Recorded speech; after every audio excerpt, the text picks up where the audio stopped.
Yo, what's going on guys, Dwarves here. Welcome back to a brand new video here on the channel. In today's video, we're going to be taking a look at an interview that Marvel Rivals game director had with Metro, where they basically asked a bunch of questions and we got a few responses, and a lot of the stuff is kind of your typical standard response that doesn't really give much info. But the first thing that a lot of people did notice in this interview was this question right here. Have you spoken about the cadence players can expect new heroes to join the game? Are you aiming for a couple a year or as many as possible?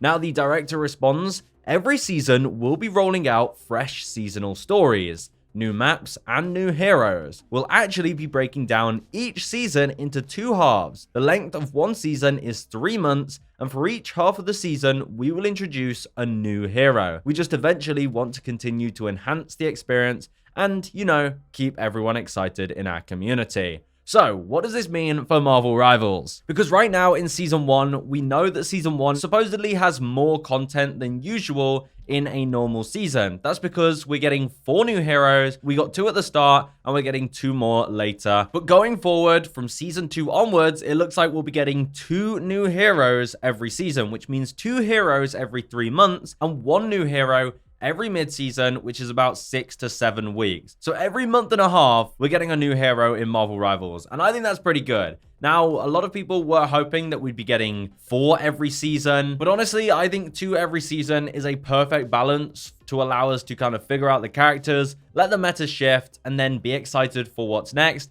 And just knowing that they've guaranteed that every 6 to 7 weeks, we'll be getting a new hero. I mean, that time will fly by. And that also means every year we'll get 8 new heroes in the game. Now, I'm sure there will be some of you out there that were hoping for even more heroes, and maybe they will break this and they'll have more special seasons like Season 1 where they drop 4 heroes. In yesterday's video, we talked about a future X-Men Mutant season that is on the way, where we're going to be getting X-Men themed maps and some of the famous X-Men heroes. And a season like that would be awesome if they dropped all 4 heroes, you know, 2 at the start and 2 in the middle. And maybe we will still see that, but for guaranteed, we're going to be getting at least 1 hero every half season. And of course, we've got plenty of leaked heroes. I'm going to do a video covering all of the leaked heroes and all of the teasers in game for these heroes because there are quite a lot at the moment. But we should see heroes like Blade, Ultron coming in the near future. And I guess they won't be releasing heroes in pairs anymore, which will be interesting because so many heroes just work as a pair, especially if they had team-ups. It would make sense to kind of release 2 at a time rather than splitting them up, but it is what it is. Anyway, speaking of team-ups, a little bit later on in this interview, they did talk about team-ups and how they'll change each season. Now, I'm going to be honest, the interviewer didn't really ask that many great questions. They definitely could have asked some better questions, but they asked how seasonal bonuses work. Are they meant to be on all the time? And will they change next season? And the game director goes on to say essentially how team-ups work. Obviously, we all know that the anchor hero does get the damage boost, but going into future seasons, they say, going into future seasons, they'll be introducing new heroes and will also be refreshing the team-ups every season. That includes adding new team-ups, as well as breaking down and reshaping the existing ones to keep the experience dynamic and engaging for everyone. So, looking ahead into the other seasons, some of the team-ups that are in the game right now will be removed from the game or even switched up, and that means they'll shift around which heroes have team-ups, which will change which heroes are the anchors, and which ones get the damage boost. So that's definitely something that's quite exciting, and I think it would be nice seeing the different team-ups that are going to come to the game, and that alone can really shift up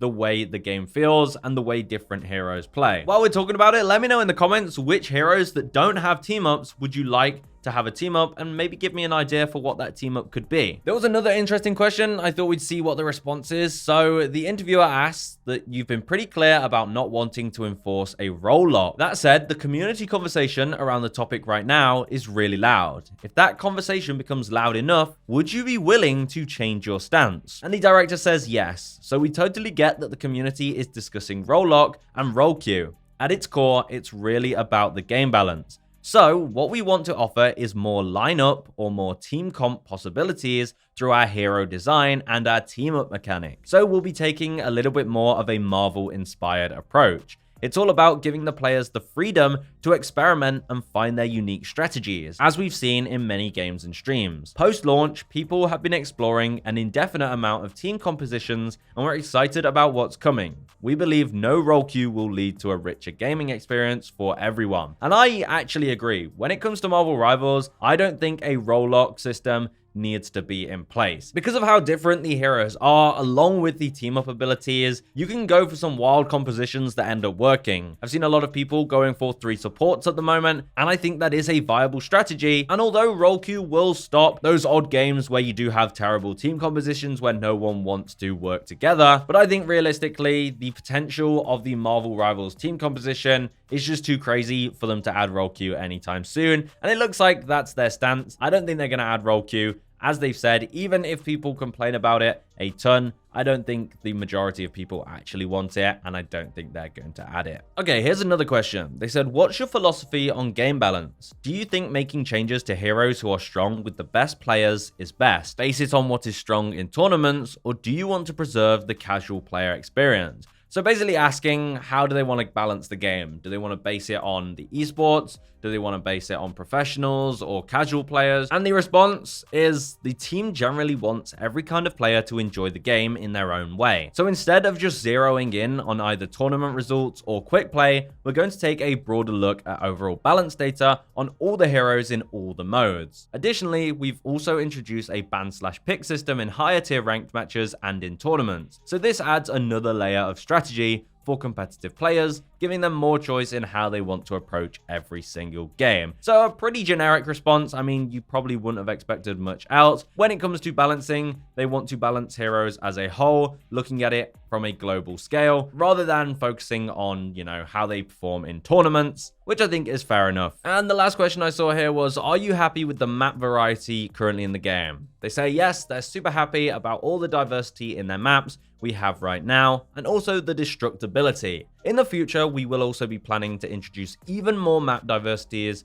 so stay tuned for that. So it looks like, obviously more maps are coming. I mean, that's a given. A bunch of stuff has been leaked for new maps. And for example, the Krakoa map, I think is going to have some pretty cool features, like maybe gateways where you can teleport between places, just like in the Sanctum Sanctorum. So yeah, that's the interview. Honestly, most of the questions were pretty useless. They were pretty standard questions with pretty generic answers, but it's definitely awesome that we got a confirmation on the hero release schedule, which I'm sure people will have some strong opinions on. Do you like that they'll be dropping a hero every 6 or 7 weeks? Do you want more heroes, or do you think that's too much? Honestly, I don't know how anyone could think it's too much, but I'm super excited for what's to come. And I think the constant flow of new heroes will keep the game exciting, but it will be interesting to see how that goes down for heroes that are closely related. For example, we've got Emma Frost, Jean Grey, Cyclops, Professor X.